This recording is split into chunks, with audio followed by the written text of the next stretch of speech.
sign it front. I pledge allegiance to the flag of the United States of America and to the republic for which it stands, one nation, under God, indivisible, with liberty and justice for all.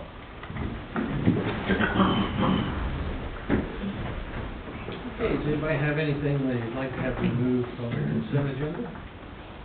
Do not. Okay, moving on to public comment. I don't see any public out there. Fiscal business, Russell? Have nothing for today, sir. Okay. And then under new business administration, we have resolution 5423, a resolution dedicating a portion of Quicker Township share of funds from the American Rescue Plan Act to pay safety construction obligations and dispensing of second reading. So tell me, what does pay safety construction obligation? So if I'm understanding from Matt's description, we've run out of Port Authority money, and now we're using township money to finish off paying for the road and the police. So this is one of multiple payments that we're. There's one more left on this for a smaller amount of money. And then that will be the end of it, and it's using the ARPA funds that we have. Okay, good. So one more after this one. Yes, sir. Okay, is there a motion to approve 5423? So moved. Second. Mr. Mearsfall? Yay. Mr. Gabbard? Yay. Mr. Wade? Yay. And 5424, resolution authorizing township administrator into an electric agreement with Energy Services East. And dispense with the second reading. Yeah, so this is for all township buildings and all streetlight districts.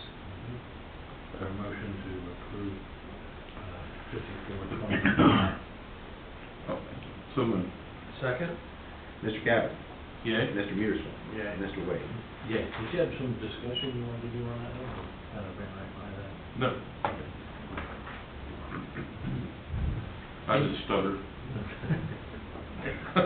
Doing two things at once, sorry about that. Road Department, 5425, a resolution accepting the public streets for maintenance of Surveyor Farm subdivision section 6 and 7, and dispensing with the second reading.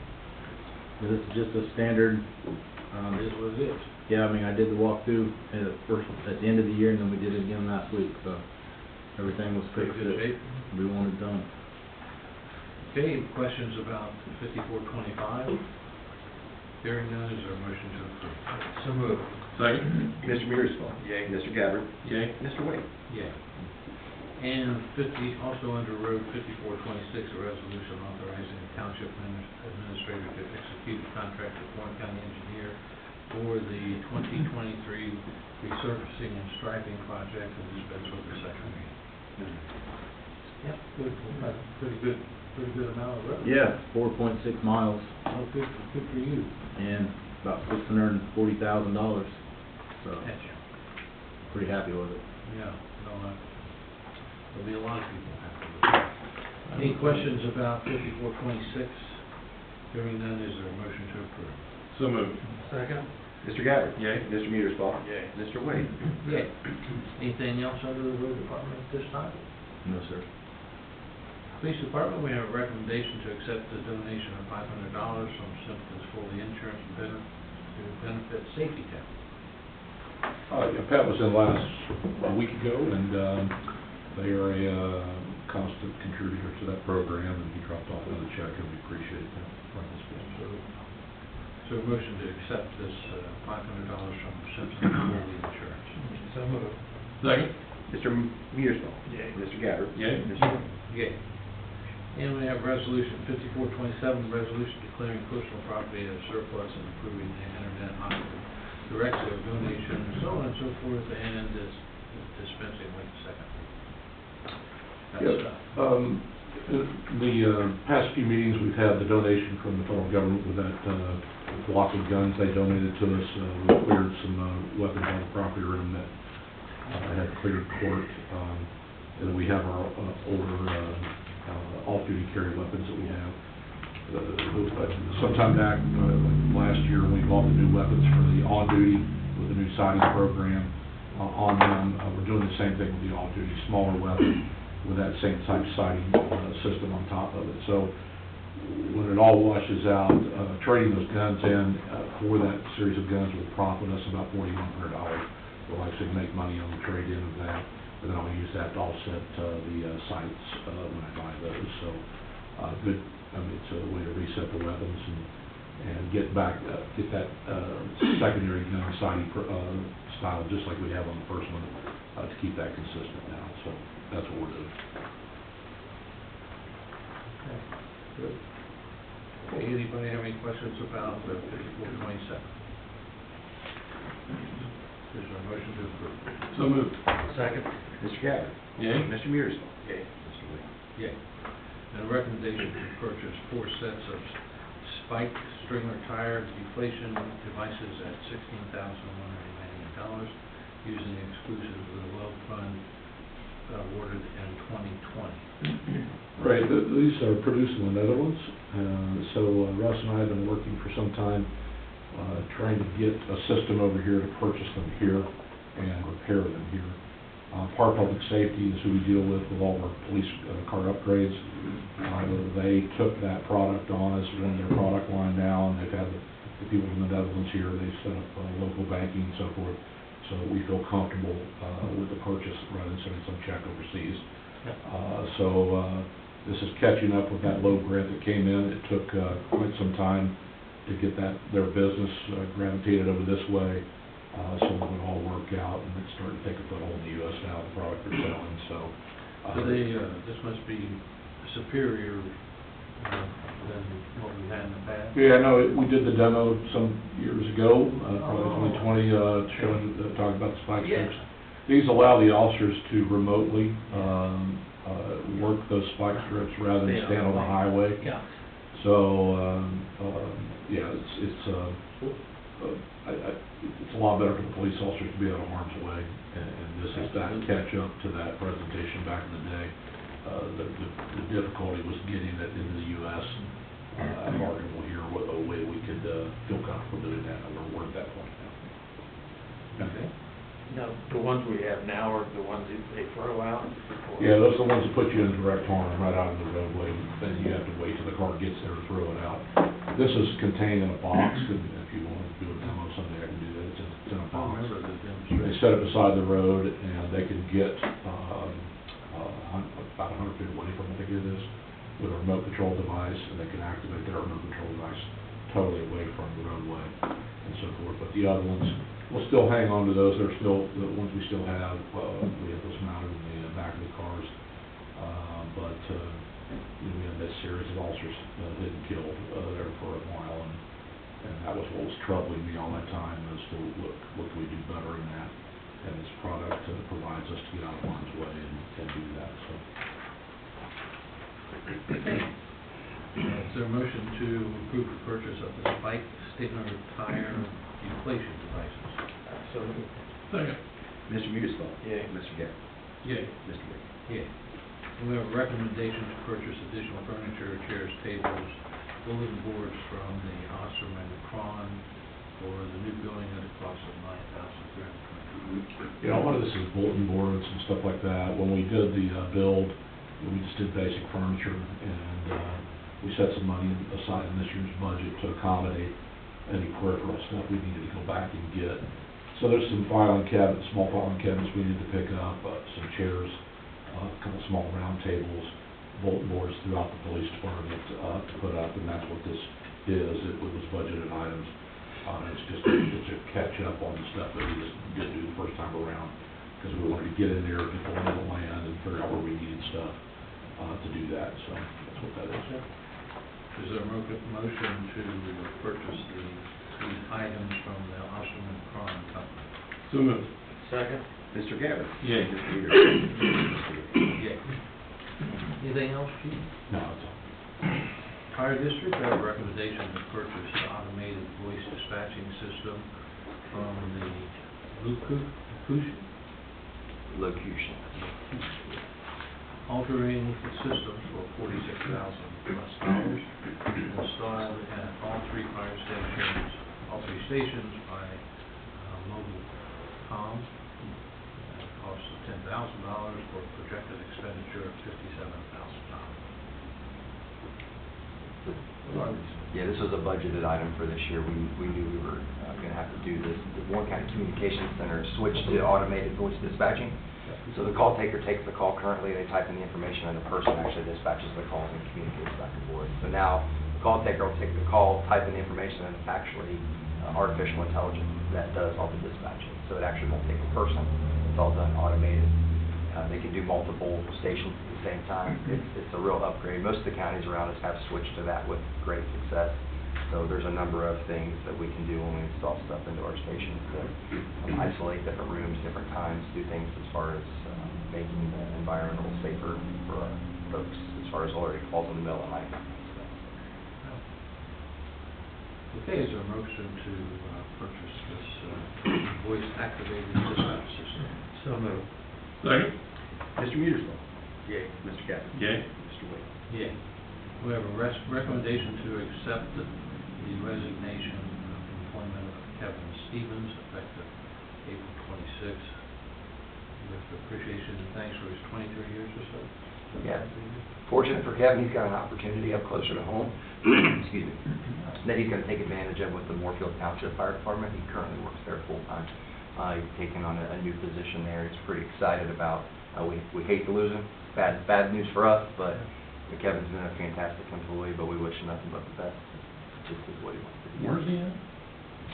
He lives in the Springfield area, New Carlisle. Okay. And he's going to take a job with Moorfield Township. Or that township is he in? Okay, so a motion to accept the resignation of Kevin Stevens. So moved. Second. Mr. Gabbard? Yay. Mr. Mearsclaw? Yay. Mr. Wade? Yea. We have a recommendation to conduct a hiring process for 6 positions, 3 new positions, and filling 3 vacancies. Yeah, so a few holes for me to fill in here. So 3 positions are new this year that we budgeted for. That was part of our plan. We had lost 2 employees, with Kevin being one. And then Lieutenant Haggard is getting ready to deploy again for a little over a year. So that would leave us 1 short and a supervisor position. And Kevin filled in for Tim when he was gone with his 23 years of experience. He was able to kind of fill in as an acting lieutenant. So we kind of took a big hit organizationally with that. Well, we currently have a lieutenant's list. We had done a process a while back when we promoted Matt Walker. So what I'd like to do is promote the next person on that list to fill Lieutenant Haggard's position while he's gone, which would be a little earlier. We were going to do that when Station 24 opened up, but we'll be able to fill Lieutenant Haggard's position, hire an additional person, and actually be able to run full staff while Tim is gone, where in years past we would have to run 1 short, which created, a deficiency just on 1 shift, and it created a lot of staffing issues and problems. So I think foreseeing with the new station opening up and these positions being filled, eventually it'd be nice to be able to do that now. So I bring that to the board's request that has to promote Luke Drury to lieutenant, and then fill 6 vacancies. Okay. Anybody have any questions for Steve? Okay, is there a motion to fill the position and look for 6 positions to be filled? So moved. Second? Mr. Mearsclaw? Yay. Mr. Gabbard? Yay. Mr. Wade? Yea. Anything else, Steve? That's all I have, thank you. Okay, planning and zoning? Initially, I didn't have anything, but if you'd like to discuss, a couple months back, we brought to you a discussion about Airbnb, and at that point in time, put up, hey, there's some options that we could explore. I don't know if you guys had enough time to think about that and want to have a discussion this morning, or have that discussion here in the next meeting cycle, so that ultimately we have 1 case that is on hold based upon waiting your direction. If your direction is you want to have Airbnbs, that would provide Avenue A. If you don't want to have Airbnbs, we continue on with our process. And there's some ways in which ultimately we could regulate, but it's going to be ultimately what you guys are wanting to do. It's something that's owner-occupied versus non-owner-occupied, if you want to have it as acreage, if you want to have it as site plan review, if you want to have it as conditional use, as a by right, all those different things, and not knowing. I know a couple of trustees have been on some, I guess the best way to say it, emails have gone out to various trustees, and phone calls have gone out to various trustees about our current issue up in Glen Ridge. So I know that you guys are getting some discussion. If you had enough time to think about it. Since it's an add-on, I don't know how you want to proceed, but Well, Let's let's take talk a about, chance. got time? Let's do it. Didn't you, I'm trying to remember back in previous conversation, didn't you mention that the state was working on some things to eliminate Airbnbs or control them? They're actually working on regulation that would eliminate our authority to regulate Airbnbs. And last summer, it kind of went on hold. It went through the, I'm gonna misstate this. It went through the House, passed the House, and then it's stuck in Senate right now, if I have, or one vice versa. One of the bodies passed, is it? Thank you. So it passed the House, and then it's, I think it's House Bill 41, don't know why, but, 481 or 581. But then it's stuck in the Senate for a year now. So since it's been in limbo, our option has been, since it's been a listed item that's prohibited activity of home occupation, that we say it's not a permitted use within any of the residential classifications. It may or may not be the desired interest. What's it called? What's the top one? Interesting. Not for me. My thought is still in the same category of we should prohibit it unless it's a setting, and maybe it ties to our definition of a farm, over 5 acres.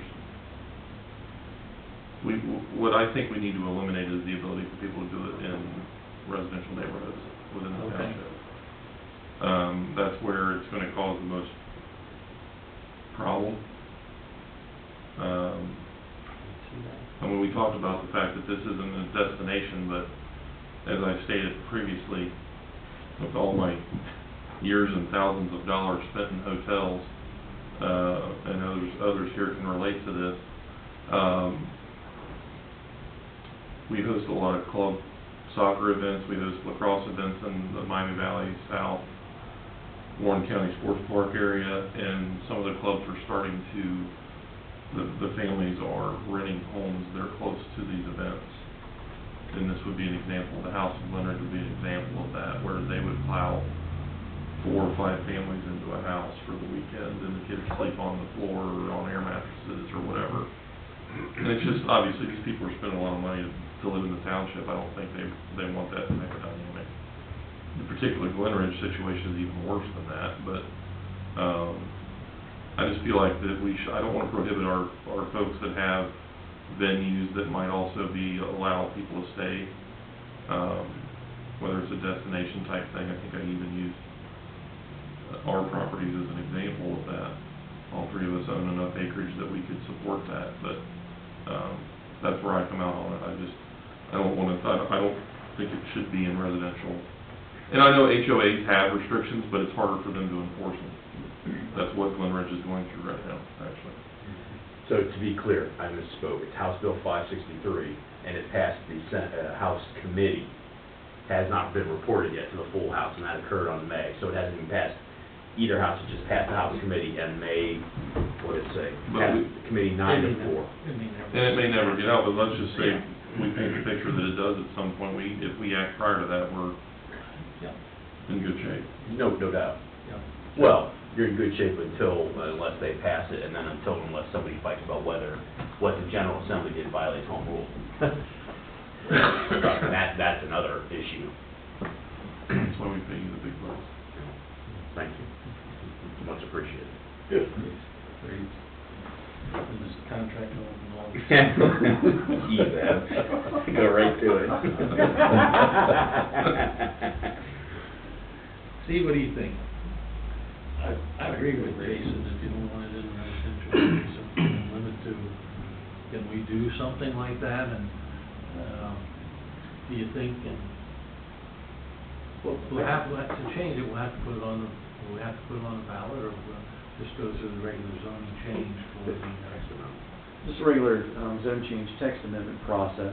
But, I mean, as it currently exists, if you had farm-based tourism, so you have the opportunity for an Airbnb to exist within that through conditional use permit process. So that's taken care of. But if you chose to say, hey, I don't want to go through farm-based tourism, but I also want to have the opportunity for an Airbnb, then that would be an update to say, okay, based upon acreage or zoning classification, we would then allow this as a permitted or a conditional use for site plan review or conditional use permit, and then come back. So let's say it's a 20-acre tract, they don't have anything else other than the Airbnb that they want to do on the site.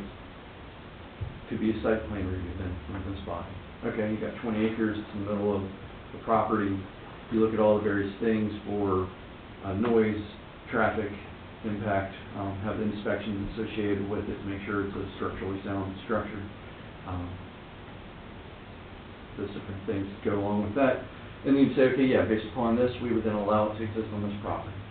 Boom, it would then have a designation at that point. Different from what it would be if it went through full-blown farm-based tourism. I mean, so that's the direction I'm seeing, as opposed to, hey, it's open to every R1, SR1, R1A properties. That's way big. We want to narrow it down to this would be a possibility, and under certain circumstances, may or may not exist. Makes sense to me. Clear as mud.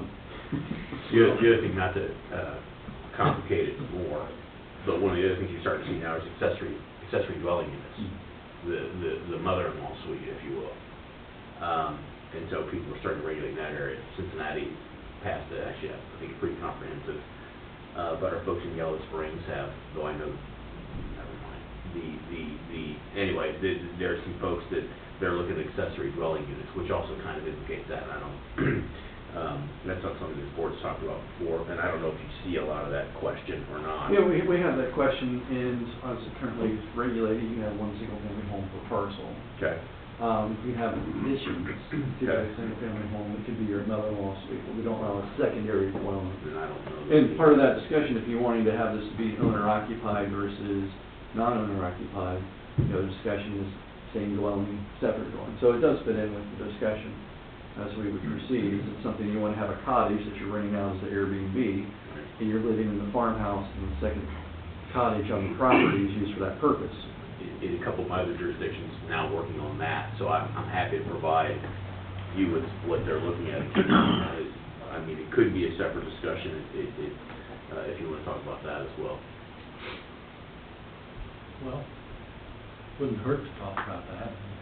I'll forward a couple of the samples that I have, Jeff, to the back of the office. I don't know if we're going to get into that, but maybe. Well, I mean, I think that's the example I actually used, was that Steve had a cabin in the back of his property that was in the woods, and for people that want to do that sort of thing, that would be a separate residency, not owner occupied, but a separate dwelling.